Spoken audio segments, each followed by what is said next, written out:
Hello दोस्तों, कैसे हैं आप सब लोग? गुड मॉर्निंग और welcome back to my new vlog. तो चलिए शुरुआत करते हैं सुबह-सुबह के नाश्ते पानी की। तो यहाँ पे मैं आ गई थी किचन में, मैंने रात में ना दाल और चावल भिगा के रखा था, तो मैंने क सोचा था सुबह डोसा बनाऊँगी। तो डोसा बनाने के लिए मैंने देखा ये भीग चुके हैं अच्छे से, तो फिर यहाँ पे उसके लिए मसाला बनाना था, तो आलू भी रख दिए थे उबालने के लिए एक तरफ और दूसरी तरफ फिर मैंने सोचा इसको पहले पीस लेती हूँ, एक तरफ चाय बन रही थी, फिर मैंने कहा आराम से चाय बाद में पीऊँगी। तो मैंने इसको डाल दिया था, ये देखिए, तो पीस लिया था एकदम अच्छा-सा स्मूथ सा बैटर इसका बना लेना है और ट्रांसफ़र कर लिया था मैंने बर्तन में दूसरे। फिर इसका ना दूसरा बैच भी मैंने पीस लिया था और इसका ना जो ये पानी रहता है, भीगा हुआ जो पानी रहता है उसका रात का ही, वो भी डाल देना है थोड़ा क्योंकि वो फर्मेंटेड पानी रहता है ना, तो अच्छा रहता है उसमें डालने के लिए। फिर फर्मेंट तो हम करेंगे नहीं क्योंकि ओवरनाइट मैंने फर्मेंटेशन के लिए रखा नहीं है इसको। इंस्टेंट बना रही हूँ तो थोड़ा इनो डालूँगी इसमें, तो अच्छे से पहले थोड़ा इसको व्हिप मतलब खूब फेंट लेंगे इसमें ना, थोड़ा एयर भर देंगे उसमें तो अच्छा हो जाता है।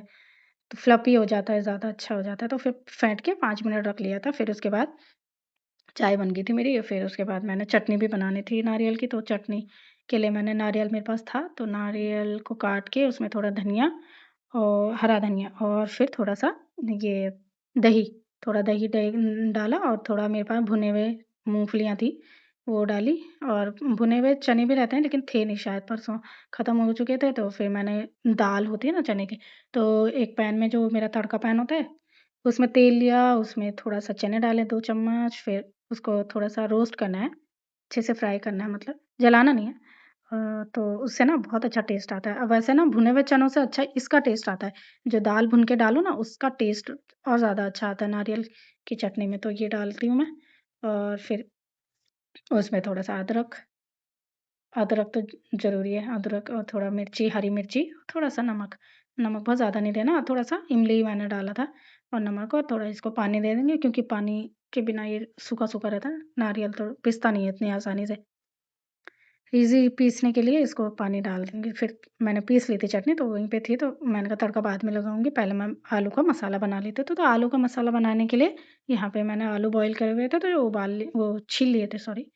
तो फिर यहाँ पे पहले मैंने कहा पीनट भून लेती हूँ, फिर मैंने ये मूँगफली कच्ची मूँगफली रहती है उसको भून लिया था और फिर इनको निकाल के और फिर इसी कढ़ाई में सूखी लाल मिर्च डालेंगे तेल में, फिर सरसों डालेंगे, राई मतलब सरसों जो भी है आपके पास और कड़ी पत्ता तो ज़रूरी है और फिर ये स्लाइसेस में मैंने ना प्याज़ काटे हुए, स्लाइसेस में ही काटना है इसके लिए प्याज़ को ना वैसे चॉप नहीं करना है जैसे हम नॉर्मली सब्ज़ी के लिए काटते हैं क्योंकि जो स्लाइसेस होते हैं ना इसके थोड़ा हल्का भुनना है, इनको बहुत ज़्यादा भी नहीं भुनना है।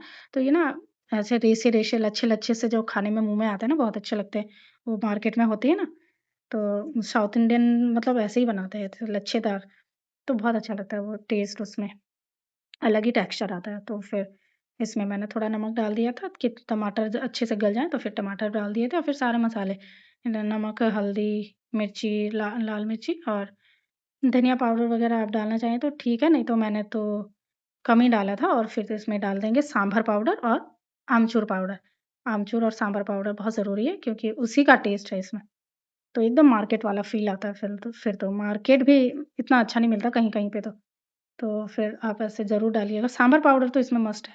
तो फिर सारा डाल दिया था मैंने और फिर अच्छे से खूब मैश कर देना है इसको, मतलब थोड़े चंक्स भी रहेंगे आलू के तो अच्छा लगता है। फिर इसमें हरा धनिया और ये काट के डाल दिया था और फिर ये पीनट भी डाल दिए थे।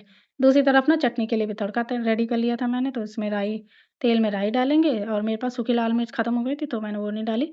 फिर कड़ी पत्ता और थोड़ा-सा हींग वो डाल के आप चाहें तो इसमें वो सफ़ेद वाली उड़द दाल होती है ना, उम वो पूरी वाली नहीं, जो आधी वाली होती है, जैसे मूँग दाल होती है, वैसे ही वो भी डाल सकते हैं तड़के में। तो फिर दूसरी तरफ फिर बैटर में मैंने देखा अच्छे से हो गया था वो, तो फिर उसमें थोड़ा-सा इनो डाला मैंने और ये तवे में 1 बूँद तेल लगा के पानी का छींटा मार के एकदम उसको सीज़न कर लिया था, ग्रीस कर लिया था। तो फिर डोसे ना बहुत अच्छे निकलते हैं और ये तवा मेरा पुराना है लेकिन डोसे ठीक ही निकलते हैं इसमें अच्छे। है तो पतला, मैंने ऐसे लिया था ये, एक्सपेरिमेंट करने के लिए पहले-पहले जब लॉकडाउन हुआ था ना तब लिया था ये तवा मैंने। तो अच्छे डोसे बने थे इसमें, बनते हैं अभी भी मतलब। तो ये देखिए मैंने फैला लिया था एकदम अच्छे से स्मूथली फैल जाता है और अच्छे से सीज़न हुआ रहता है ना तवा तो अच्छे से फैल जाते हैं इसमें डोसे। फिर तनव जी के लिए रख दिया था चटनी, डोसा, और उसके लिए तो चीज़ भी डालना होता है मसाले के साथ-साथ। तो चीज़-वीज़ डाल के डोसा दे के उसको दे दिया था। वो हीरो अपना फ़ोन में लगा हुआ था, वेट कर रहा था जल्दी लाओ। फिर आ गई थी मैं, फिर 1 डोसा और उसके लिए बनाया। उसने बोला मैं 2 ही खाऊँगा मम्मी। मैंने कहा चलो ठीक है। फिर 2 डोसे उसके लिए बनाए और फिर अपने लिए तो बनाए ही बनाए। फिर पहले उसको दे दिया, फिर अपना भी उसके पापा भी उनको ऑफ़िस जाना था तो उनके लिए भी मैंने कहा जल्दी-जल्दी उनको भी दे देती हूँ। फिर उनको भी दे दिया था। तनव के लिए तो चीज़ डालना ज़रूरी है, उसके लिए चीज़ डाला, अपने लिए मैंने चीज़ वग़ैरह नहीं डाला। फिर बहुत वो हो जाता है आलू चीज़ रिच-रिच सा लगता है। फिर उसके पापा को भी दे दिया था, फिर उसको देखो और चटनी चाहिए थी। फिर मैंने कहा चलो भाई, चटनी बहुत खाता है ये, नारियल की चटनी इतनी पसंद है इसको। और फिर हम दोनों, मैं अपने लिए भी ले आई थी फिर यहाँ पे, फिर मैंने भी नाश्ता कर लिया था। और फिर तो आराम से बैठ के किया 5 मिनट फ़ोन वग़ैरह, वो साथ में व्लॉग भी देख रही थी शायद मैं, यहाँ पे मैंने दिखाया नहीं पर फिर ना खाते-खाते आजकल तो फ़ोन ज़रूरी होता है। फिर सारा काम, उसके पापा तो चले गए थे, ऑफ़िस जाना था उनको। फिर यहाँ पे सारा घर का पहले झाड़ा-फूँका करा मैंने, झाड़ा-फूँका। तो डस्टिंग वही, झाड़ा-झूड़ी, रोज़ की धूल चढ़ जाती है भई, रोज़ का काम-धंधा हो गया ये, इसके बिना तो होता ही नहीं फिर। साफ-सफाई फिर किया, फिर सारा बेडरूम में भी ये सब फैला रहता है। वो तो पूरा बेडरूम नहीं दिखाती ना मैं सारा मैश फैला रहता है इधर-उधर, कपड़े ही कपड़े। फिर सँभाले सारे, फिर तो ठीक-ठाक करके बेडरूम भी। फिर मैं आ गई थी बाथरूम में, इतने कपड़े पड़े थे मशीन में, फिर मशीन के भी कपड़े लगा दिए थे, फिर कपड़े लगा देती हूँ ना, फिर काम करने लग जाते तो उतनी देर में कपड़े भी धुल जाते।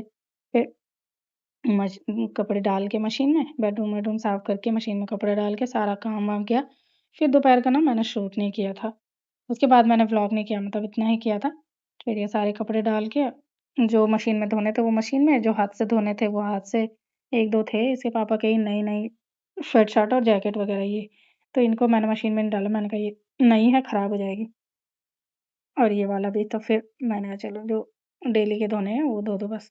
फिर ये धो के सारा काम-वाम किया और फिर तो झाड़ू-वाड़ू दे के फिर मैंने शूट भी नहीं किया था शायद। पता नहीं, झाड़ू दे के ही मैंने शूट किया था, उतना ही झाड़ू लगाने के बाद। तो चलिए दोस्तों, आपको भी पसंद आए मेरा वीडियो तो like, share, comment and subscribe करिएगा मेरा चैनल। और आजकल ना वीडियो मेरे से ज़्यादा बन नहीं रही हैं क्योंकि स्कूल है, तनव का काम इतना हो जाता है घर में, और एग्ज़ाम आने वाली है, कुछ भी तैयारी नहीं हुई है, तो उसके साथ ही टेंशन में उसी उसमें मैं ना बनाती नहीं हूँ। तो चलिए दोस्तों, आज का ब्लॉग इतना ही।